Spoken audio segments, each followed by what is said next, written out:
सध्या चोरी तर चोरी आणि वरून शिरजोरी. राहुलजींनी मतचोरी उघड केली आणि त्यावेळेस भारतीय जनता पक्षाने उत्तर देणं सुरू केलं, जसे काही हे निवडणूक आयोगाचे वकील आहे. आता तर हद्द झाली. बावनकुळेजींनी चॅलेंज केलंय आम्हाला, आमचं नाव घेऊन, की नागपूर महानगरपालिकेमध्ये आम्ही 51% मतं घेऊ.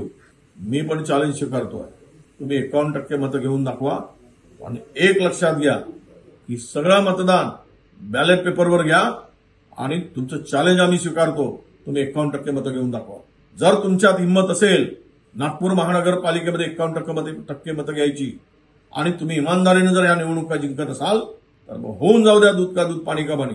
आणि बॅलेट पेपर निवडणुकीची तुमची हिंमत आहे का? अरे एकीकडे स्थानिक स्वराज्य संस्थांच्या निवडणुकामध्ये व्हीव्हीपॅटच गायब करायचा निर्णय घेताय.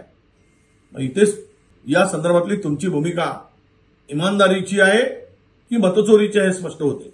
म्हणजे व्हीव्हीपॅट गायब करायचा वेळ जातो म्हणून आणि वरून 51% मतं घेण्याची भूमिका स्वीकारायची आमचं चॅलेंज आहे. चॅलेंज आम्ही स्वीकारलं आहे. तुम्ही दाखवा घेऊन.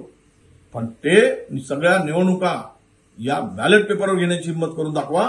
मग लोकांना पटेल सच्चाई काय, सत्यता काय.